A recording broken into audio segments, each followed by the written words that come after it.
Hola, buenas noches, ¿cómo están? Yo soy Manuel Cayo Quispe y esto es La Cara del Pueblo. Hoy estamos lunes 26 de septiembre, nos quedan escasamente, 5 días para las sesiones regionales y municipales, el 2 de octubre. Y la recta final, hoy día, por ejemplo, el mitin de campaña o el mitin de cierre de campaña en Mavila. Está don Luis Ozuka Salazar. En Huaypetue está Freddy Brasco. Creo que está en Mazuco el señor, los de Fuerza por Madre de Dios. Ahí está William Quispe Laime. Y debe estar también Juan Imura. Y Mayra Hermosa creo que está por Planchón, ¿ya? Mañana, se me está corriendo Luis Ozuka Salazar. La semana pasada habíamos quedado el lunes, no se fue, de bonito jueves, no llegó, no pudo llegar al programa porque había conseguido otros compromisos. Ahora hemos quedado para el martes, ojalá esté mañana. Sería la única entrevista en toda esta campaña electoral a don Luis Ozuka Salazar, que lo vengo persiguiendo ya buen tiempo. Espero que se concrete a la mayoría de los entrevistados, menos a él. Bien, tenemos informe del debate electoral, tenemos un informe del meeting de cierre de campaña. Cerró la campaña en Puerto Maldonado Juan Imura Cuno el día sábado. Tenemos pasajes de este evento. Bien, vamos a empezar el programa con dos entrevistas. Está conmigo Vanessa Soto, vamos a hablar sobre el embarazo adolescente. Luego está la Contraloría con nosotros para hablar sobre los aportes de campaña. Yo he estado revisando los aportes de campaña, son una vergüenza. ¿Qué nos dirá el Contralor Regional? Vanessa, buenas noches, qué gusto verte en el programa, encantado. ¿Qué tal? Bien, ¿cómo estás, Manuel? Buenas noches. Un gusto para mí también estar compartiendo este espacio contigo y estar junto a los seguidores que tienes en este programa tan sintonizado.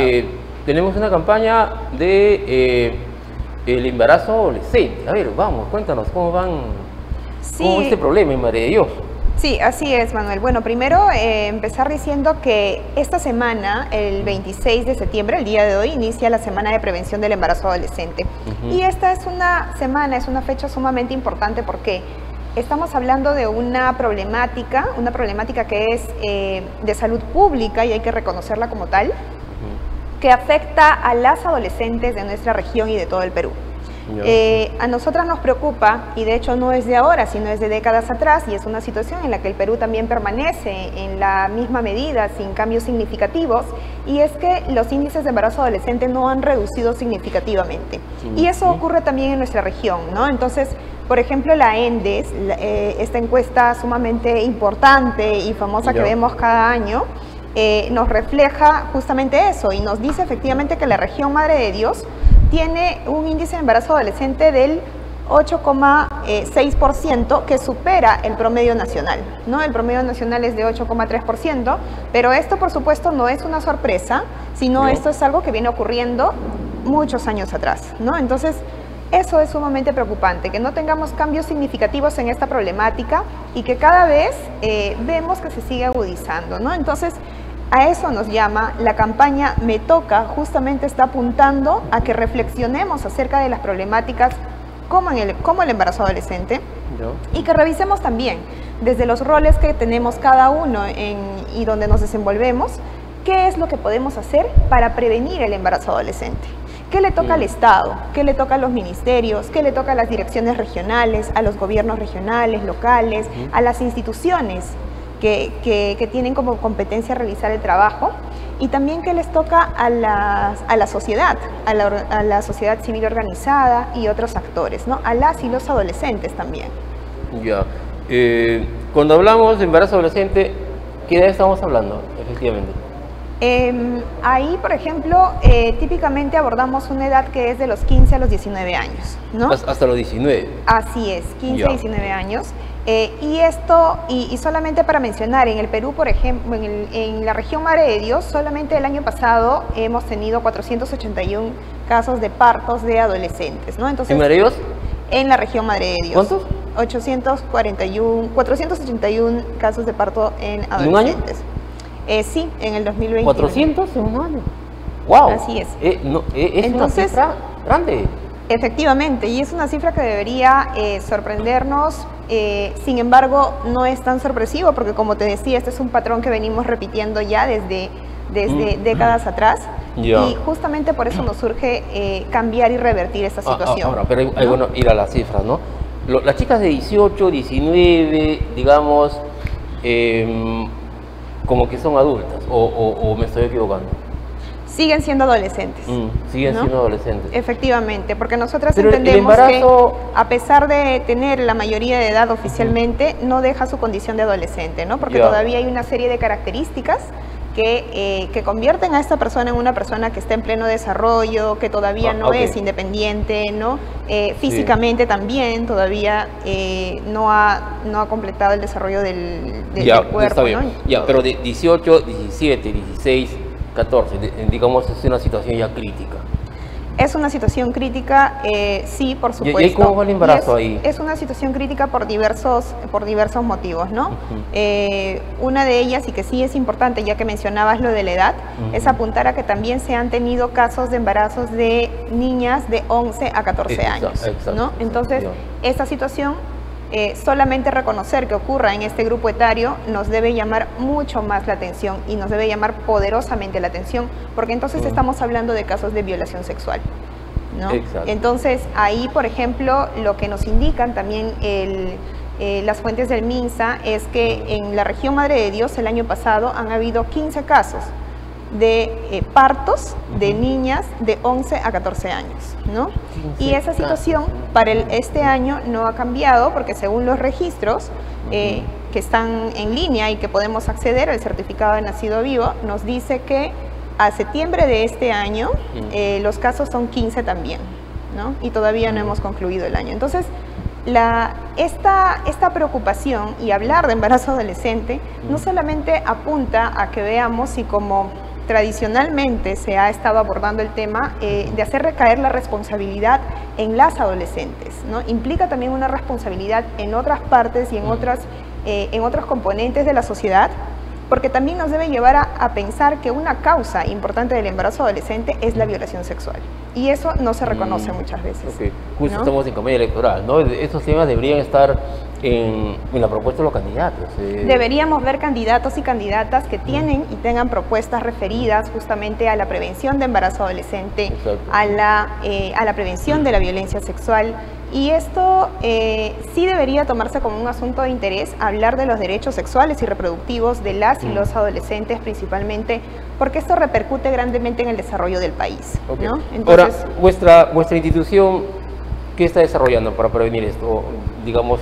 Sí, solamente quería terminar la idea anterior indicando que de la forma en la que repercute esta problemática es porque vamos a tener sobre todo a mujeres, adolescentes, que no son capaces, que no van a estar en la posibilidad de concluir un proyecto de vida que se han trazado, ¿no?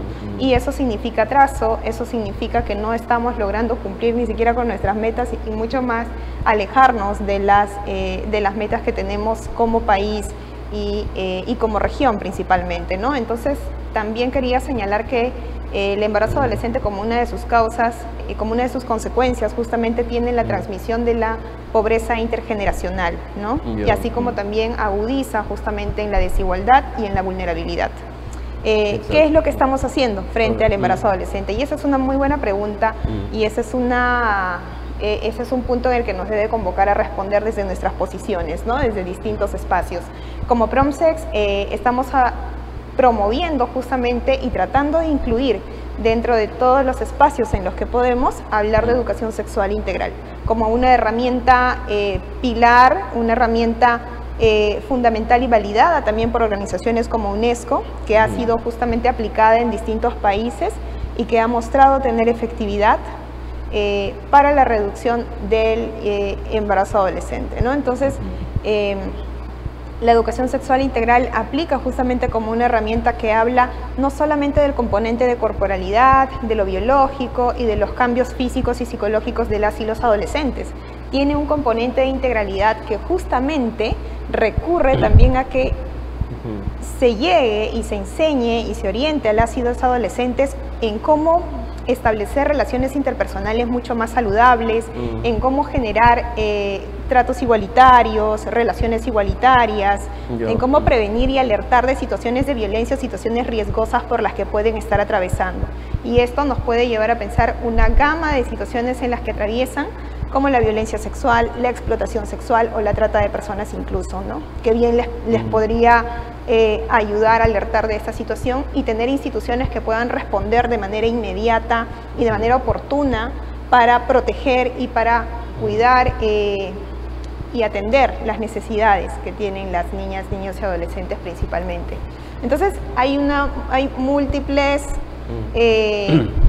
utilidades y beneficios que podría traer una herramienta como esta, que en el Perú justamente se viene implementando, todavía no de manera muy fortalecida, pero nosotras estamos apostando para que eso pueda ocurrir de esa manera, ¿no? Ok, bien, entonces advertido está a nuestra ciudadanía, es que esto se implemente además a través de las políticas de los futuros gobiernos regionales. Gracias. Así es, Manuel. Vanessa. Entonces nosotros igual esperamos y solamente quería, igual ya aprovechando que este es un momento electoral también, esperamos ver también que hayan candidatos y candidatas y aquellos que ya, bueno, ya estamos a unos días de las elecciones, aquellos que puedan resultar elegidos realmente tengan como prioridad apostar por el cuidado, por la prevención del embarazo, por la reducción de los casos de embarazo adolescentes, porque es un punto significativo y que ayuda al desarrollo de las niñas y adolescentes principalmente, ¿no? Y eso significa apostar también por el desarrollo de nuestra región. Entonces, invitamos también a la gente que pueda seguirnos en las redes sociales para seguir la campaña Me Toca, asumiendo que Me Toca un compromiso como institución, como organización de la sociedad civil, como sociedad, como persona, como adolescente y como autoridades también. Ok. Muchas gracias, Vanessa. Gracias, Vanessa Manuel. Soto. Bien, vamos a ir a la pausa comercial y volvemos. José Antonio Quilet, banco el economista, el gerente regional de la Contraloría, está con nosotros. Pausa comercial, volvemos.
La neumonía, enfermedad prevenible mediante la vacunación.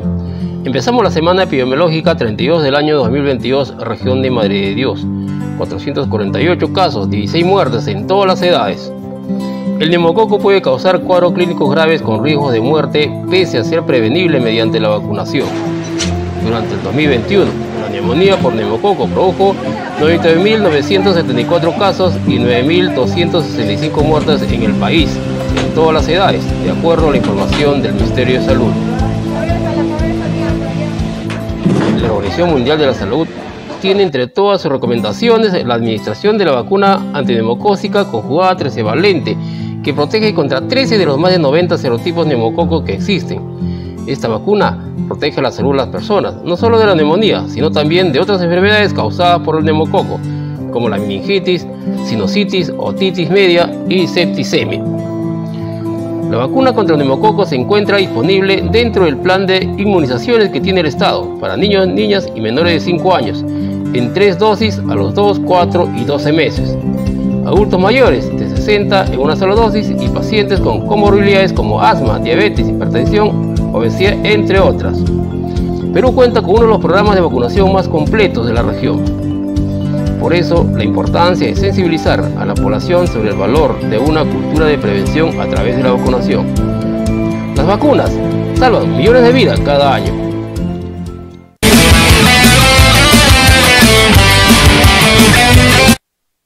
Bien, está conmigo el gerente regional de la Contraloría y nos viene con información de primera mano, primicia y calientita. Vamos a preguntarle también lo que yo venía anunciando sobre los informes de gastos de campaña. Pero lo que nos va a informar José Antonio Chiles Manco es sobre las investigaciones que está haciendo la Contraloría, las auditorías que está haciendo la Contraloría a los candidatos que tienen o que han tenido función pública. Nos referimos concretamente a 2 candidatos. José, buenas noches, qué gusto tenerte en el programa. Buenas noches a tu público, Manuel. Ya. Muchas gracias siempre por invitarme. Encantado, mano, que siempre nos traes primicias para el programa. A ver, cuéntanos, me dices que hay dos candidatos que tienen auditorías por su función pública de la Contraloría, por la Contraloría. Sí, son en realidad 7 candidatos. 7. Pero de estos 7 candidatos que tienen informes de control con responsabilidad, 2 de ellos se están presentando ¿Está en campaña? Son candidatos al gobierno regional, ¿no? El primero es del Movimiento Independiente Amor por Madre de Dios. Hemos hecho la investigación correspondiente y bueno, este informe finalmente que hizo la Contraloría, ¿recuerdas que no teníamos competencia un tiempo? Sí. Ya, sí, entonces sí. Estos informes pasaron a la entidad, ¿no? Y hemos investigado y al señor efectivamente lo han sancionado. Bueno, es una buena noticia, ¿no? Que haya habido una sanción. ¿Está sancionado? Está sancionado. Simón Horna. Claro, el candidato de Amor por Madre de Dios, su sanción es muy leve.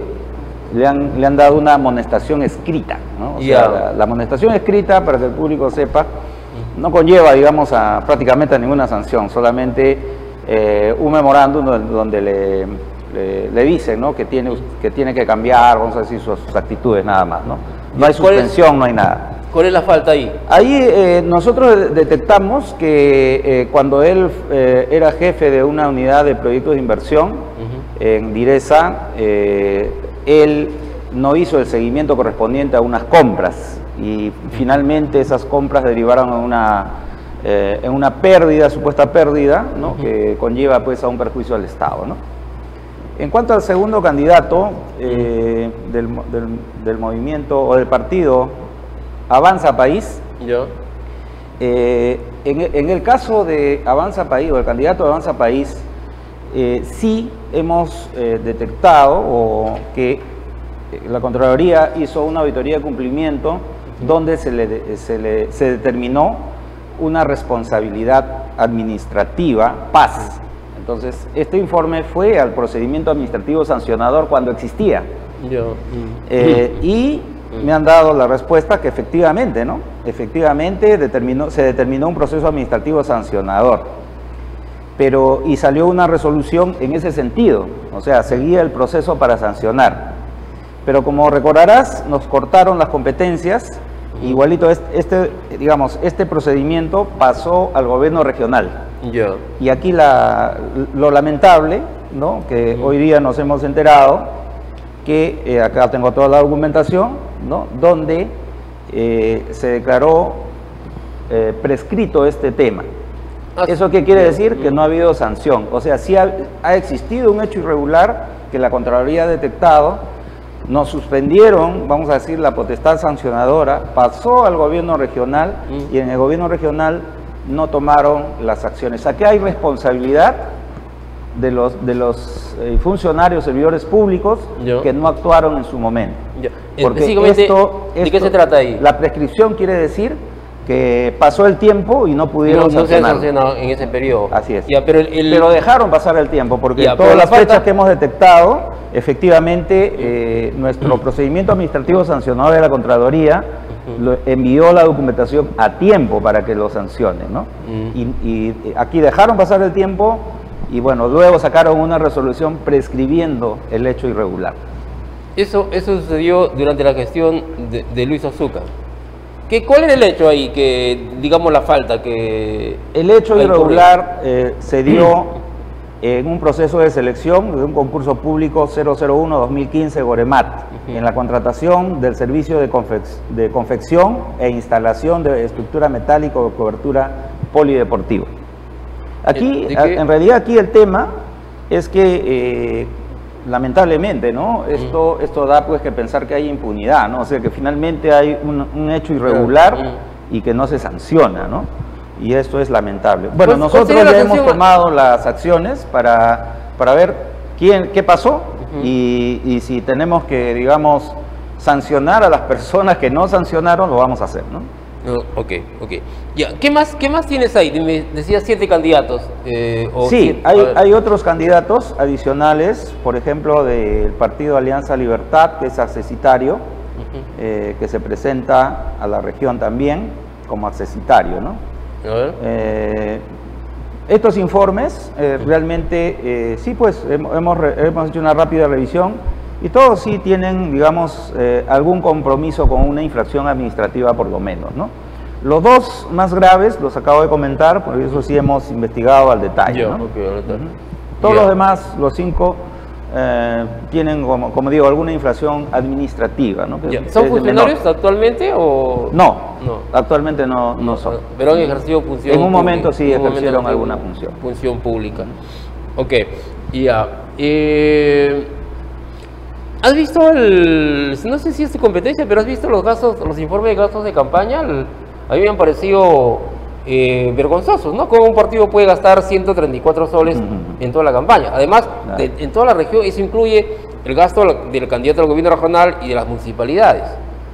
134 soles yo lo puedo arreglar 200 soles ese candidato. Sí, dentro de las competencias, digamos, en este proceso electoral, nosotros tenemos competencias para acompañar los gastos que el Estado transfiere al Jurado Nacional de Elecciones y a OMPE, ¿no? Entonces nosotros ya hemos hecho nuestros informes, estos informes han revelado, ¿no?, algunas situaciones adversas en este acompañamiento, muy pocas en realidad, y rápidamente han sido levantadas, ¿no? Pero a lo que tú te refieres no es dinero del Estado, ¿no? Son aportes a la campaña. Entonces esas competencias o son del Jurado Nacional de Elecciones en cuanto a lo legal, y en cuanto al procedimiento en sí, a la fiscalización que se debe hacer de estos aportes, es OMPE quien va a realizar la fiscalización, ¿no? Ok. Yo quería preguntarte por algo que sí lo has visto, porque personalmente estamos viendo qué ha pasado. La construcción o la licitación del hospital en Iñapari, creo que es un centro de salud, una posta médica. Hasta ahorita, revisando todo el proceso, se elaboró el proyecto por 11 millones. Se hizo una reformulación para licitarlo y se puso, creo que cayó en 18 millones, se incrementó. Cuando se licita para conseguir los proveedores, estaba en 17.000. El que gana la licitación gana con 3 millones más, o sea, oferta 3 millones más. Y Entonces uno se dice, pero ¿cómo? ¿Cómo alguien puede, si digamos es 10 millones, yo puedo ofrecer 3 millones menos? 3 millones es mucha plata, o sea... Sí, ¿Qué ha pasado ahí? A ver, O sea, la última vez que conversamos, justamente había esa denuncia, ¿no? Y nosotros efectivamente, ese día yo te dije, le dije a los ciudadanos que nosotros a través del OSI, del Goremat, hicimos la revisión, ¿no?, del procedimiento, y yo dije que efectivamente en el procedimiento del concurso no habíamos encontrado ninguna irregularidad, y es así, efectivamente no existe alguna irregularidad propiamente en el concurso, ¿no? Entonces, pero nosotros, bajo el principio de integralidad que tenemos y adicionalmente a las técnicas de auditoría que nosotros siempre tenemos, nos fuimos más atrás, ¿no? Claro, porque después nos fuimos, porque yo te dije, hasta el momento no encontramos nada, ¿no? Nos hemos ido justamente tanto a la preinversión como a la inversión, es decir, a la elaboración del expediente técnico, ¿no? Ahí hemos encontrado irregularidades, ¿no? Estamos haciendo un informe en el sentido de que en realidad no ese proyecto en realidad tiene deficiencias por un lado, y por otro lado el expediente técnico no reúne las condiciones como para poder haber salido al proceso, ¿no? O sea, la cosa es un poco grave ahí, ¿no? Entonces, estamos ya por sacar el informe, pero adicionalmente a eso, como hemos encontrado en el expediente esas irregularidades, también hemos pedido toda la información para la ejecución de esta obra, que es un puesto de salud en Iñapari, y basado justamente en la conversación que tuvimos anteriormente, yo te dije que todavía no teníamos el presupuesto para hacer el control concurrente, ¿no? Entonces ya hemos hecho la solicitud para que tengamos ese presupuesto, y en especial hemos seleccionado por ahora 4 obras aquí en Madre de Dios para acompañar con el control concurrente, y hemos priorizado el acompañamiento de esta ejecución de esta obra, ¿no? Esas 2 acciones hemos tomado porque, como digo, sí habría, ¿no?, irregularidades en la elaboración del expediente técnico de este puesto de salud de Iñapari. Yo te comento esto de nuevo porque yo consultaba con un especialista que ve estos proyectos de inversión. Él me dijo una cosa, me dio la pista, ¿no? Lo que pasa es que cuando se van a licitar obras públicas de gran envergadura y participan proveedores que tienen mucho interés en hacer estas obras, se trabaja desde la etapa de la preinversión, ¿no? Y se trabaja en la etapa de preinversión, pero con el conocimiento del proveedor que puede ganar. O sea, él sabe cómo van inflando los costos, y digamos, es 15 millones, pero te lo ponen 18.000. Los que tienen conocimiento y van a participar por 18.000, participan por 18.000. Pero el que tiene conocimiento de primero, desde la preinversión, puede ofertar 15.000. Y ese gana. Ya, pero ahí yo te puedo decir que, digamos, que en la preinversión se publica el proyecto. Sí, se puede saber. Es de conocimiento público, ¿no? Uno no puede decir que yo no conocía, ¿no? Cualquiera puede bajar el proyecto, ¿no? Por ejemplo, yo he bajado, ¿no? Por ejemplo, este proyecto, perfil aprobado, yo lo he bajado, o sea, como ciudadano lo he bajado, ¿no? Lo puedo bajar. ¿Y qué perfil es? Es del Hospital Santa Rosa. O sea, cualquiera lo puede bajar. Y aquí dice bien claro que el Hospital Santa Rosa se declaró la viabilidad, ¿no?, en el año 2007, por decirlo. Yo quería saber eso y ahí está. Y aquí dice los montos, o sea, lo que tú estás diciendo exactamente dice en la preinversión. Y eso lo puede saber cualquiera, ¿no? Por decir, en la preinversión, esto de aquí, 46 millones. Aquí está publicado. O sea, no es tan cierto que digan que yo no sabía, ¿no? O alguien sabía y otro no sabía, ¿no? Esto se declara de viabilidad, se sube, es la obligación, ¿no?, de subirlo a la plataforma del Ministerio de Economía y Finanzas, y cualquiera tiene conocimiento de cuánto es la preinversión. La etapa de preinversión. ¿No? Y también cuando se aprueba el expediente técnico, igualito, se sube a la plataforma y todo el mundo sabe cuánto está el expediente técnico, ¿no? Hablando del hospital, aprovecho tu presencia acá. Hay un proyecto, en la campaña se ve eso, ¿no? Hay un proyecto que se hizo durante la gestión del señor Luis Azúcar Salazar, que cuando ingresa la gestión de Luis Hidalgo Kimura, me parece que se desecha ese proyecto y se hace uno nuevo. Este proyecto nuevo tiene problemas, me dicen, y por los cuales no se construye el hospital. Bien, a ver, en primer lugar, si hablamos del Hospital Santa Rosa, ¿no? El Hospital Santa Rosa no se declara la viabilidad el 2017, se declara la viabilidad el 2007. ¿Ya? O sea, hasta la fecha estamos hablando de 15 años de la declaración de la viabilidad. O sea, estamos hablando de 3 o 4 gestiones anteriores, ¿no? No es de una gestión de ahora, ¿no? Eso en primer lugar. En segundo lugar, efectivamente, una vez que se hace se declara la viabilidad del proyecto, lo que se hace primero es un expediente técnico del año 2017, entre el 2017 y el 2019, ¿no? Entonces, para que el público sepa, Contraloría General de la República hace el acompañamiento de ese expediente técnico y observa el primer expediente del Hospital Santa Rosa en el año 2019. Entonces, cuando entra la nueva gestión, entra pero con un expediente observado. ¿Y qué decían esas observaciones? Dos cosas muy interesantes. Una, con respecto al terreno donde se iba, digamos, a pasar los equipos y atender a la población en forma, vamos a decir, itinerante, este terreno no calzaba con los expedientes técnicos. O sea, era un terreno, no recuerdo exactamente las áreas, pero era un terreno, por ejemplo, por decir, ¿no?, de 1000 metros, y el proyecto era de 1500 metros. O sea, no calzaba.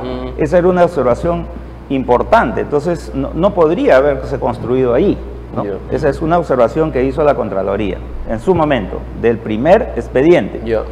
Y la segunda observación importante, y es por eso es que hacen un segundo expediente, ¿no?, o es una de las razones, es que en digamos así, el río, en este caso el río Tambopata, se corría el riesgo que en algunos años pueda inundar la parte donde se iba a construir el hospital. Claro, una especie de cárcava ahí. Exacto. Entonces se recomendaba que haya pues estas protecciones ribereñas, ¿no? Para que pueda proseguir. Entonces, con esos cambios podría proseguirse, digamos así, el primer expediente, ¿no? Entonces, a ver, lo que hay que tener claro es que el primer expediente tuvo observaciones, no es que... No estaba expedito, está listo. ¿No? Así es, no es que estaba listo para construir, definitivamente no. O sea, tenían que resolverse problemas que tal vez se declararon que no se podían resolver, y por esa razón pasamos a un segundo expediente. ¿Ok?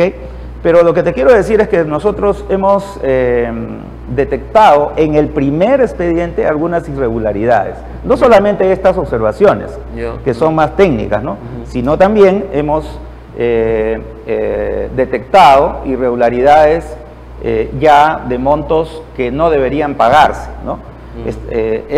Lo que pasa es que en ese tiempo, digamos que lo elaboró Pronis a través de un convenio. Entonces escapó a nuestra competencia.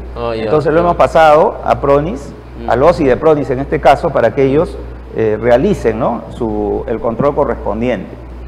Y en el segundo expediente, ya estamos ya más cerca en estos años, ¿no es cierto?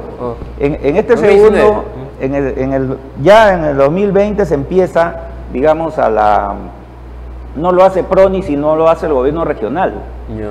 Y aquí, vamos a decir, la decisión puede ser buena, pero también adolece, vamos a decir, de algunas deficiencias, ¿no? Como por ejemplo, no tiene el PETAR correspondiente, cosas así técnicas, y también hemos detectado que los expedientes, vamos a decir, especializados, no estarían, ¿no?, conforme a las especificaciones que necesita un hospital. Pero también estamos encontrando algunas deficiencias en los pagos, ¿no? Y en eso estamos, en el medio operativo que se va a lanzar en el mes de octubre, vamos a determinar, ¿no?, los informes que vamos a hacer, tanto del primer expediente para encontrar responsabilidades, en este caso pueden ser administrativas y civiles, y en el segundo probablemente penales, civiles y administrativos. Ahora, importa mucho para la gestión que viene y importa mucho que estas cosas se esclarezcan ahora en la campaña, porque se le acusa a un candidato de decir que no había expediente, pues sí había, ¿no? En el 2018, o esa gestión 2014 y 2019. Había expedientes que no se... O sea, el expediente nunca fue aprobado. O sea, en realidad es como si no hubiera expediente, ¿no? Porque si no estaba aprobado, no podría ejecutarse. Ahora, el último expediente elaborado en esta gestión que está culminando, ¿se puede implementar? ¿O no está aprobado tampoco. Ni el primero ni el segundo nunca fueron aprobados. No están aprobados. Ninguno. ¿Cuándo tendremos hospital entonces? Bueno, tendrían que... Es una buena pregunta. Es una muy buena pregunta, ¿no? En realidad, pues el problema en nuestra región es que la incompetencia es lo que prima, ¿no? Han pasado 2 gestiones y ninguna de las 2 gestiones ha podido hacer un expediente técnico, ¿no?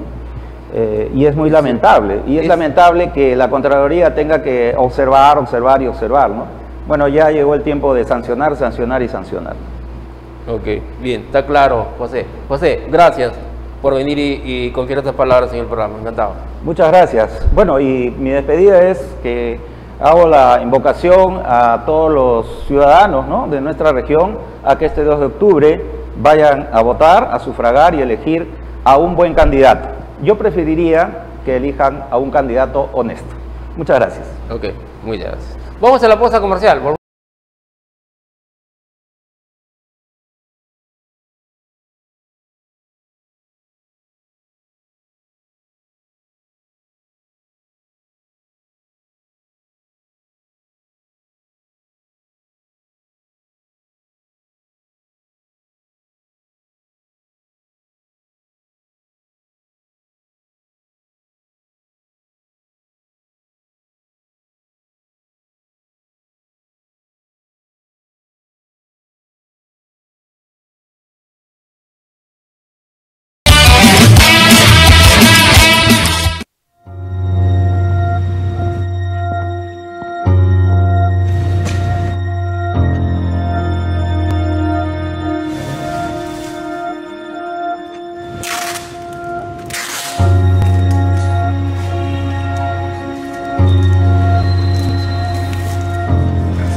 La neumonía, enfermedad prevenible mediante la vacunación. Empezamos la semana epidemiológica 32 del año 2022, región de Madre de Dios. 448 casos, 16 muertes en todas las edades. El neumococo puede causar cuadros clínicos graves con riesgos de muerte, pese a ser prevenible mediante la vacunación. Durante el 2021, la neumonía por neumococo produjo 99.974 casos y 9.265 muertes en el país, en todas las edades, de acuerdo a la información del Ministerio de Salud. La Organización Mundial de la Salud tiene entre todas sus recomendaciones la administración de la vacuna antineumocócica conjugada trivalente, que protege contra 13 de los más de 90 serotipos neumococos que existen. Esta vacuna protege la salud de las personas, no solo de la neumonía, sino también de otras enfermedades causadas por el neumococo, como la meningitis, sinusitis, otitis media y septicemia. La vacuna contra el neumococo se encuentra disponible dentro del plan de inmunizaciones que tiene el Estado para niños, niñas y menores de 5 años, en 3 dosis a los 2, 4 y 12 meses. Adultos mayores de 60 en una sola dosis y pacientes con comorbilidades como asma, diabetes, hipertensión, obesidad, entre otras. Perú cuenta con uno de los programas de vacunación más completos de la región. Por eso, la importancia de sensibilizar a la población sobre el valor de una cultura de prevención a través de la vacunación. Las vacunas salvan millones de vidas cada año.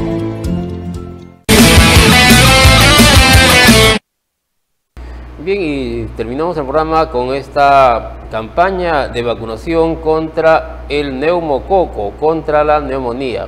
Tenemos que llevar a nuestros niños menores de 5 años para vacunarse contra la neumonía. También a los adultos mayores de 65 años.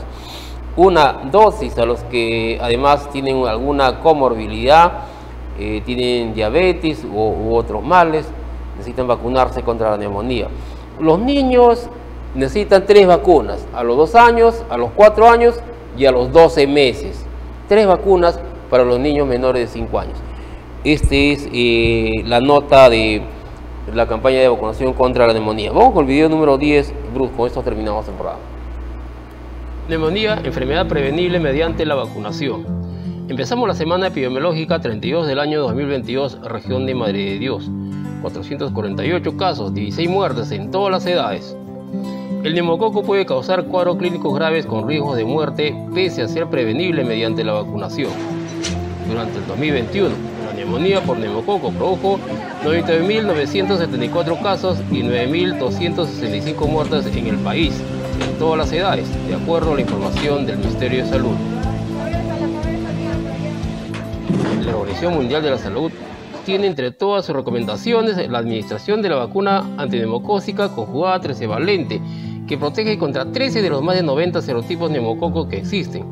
Esta vacuna protege la salud de las personas, no solo de la neumonía, sino también de otras enfermedades causadas por el neumococo, como la meningitis, sinusitis, otitis media y septicemia. La vacuna contra el neumococo se encuentra disponible dentro del plan de inmunizaciones que tiene el Estado para niños, niñas y menores de 5 años, en 3 dosis a los 2, 4 y 12 meses. Adultos mayores de 60 en una sola dosis y pacientes con comorbilidades como asma, diabetes, hipertensión, obesidad, entre otras. Perú cuenta con uno de los programas de vacunación más completos de la región. Por eso, la importancia de sensibilizar a la población sobre el valor de una cultura de prevención a través de la vacunación.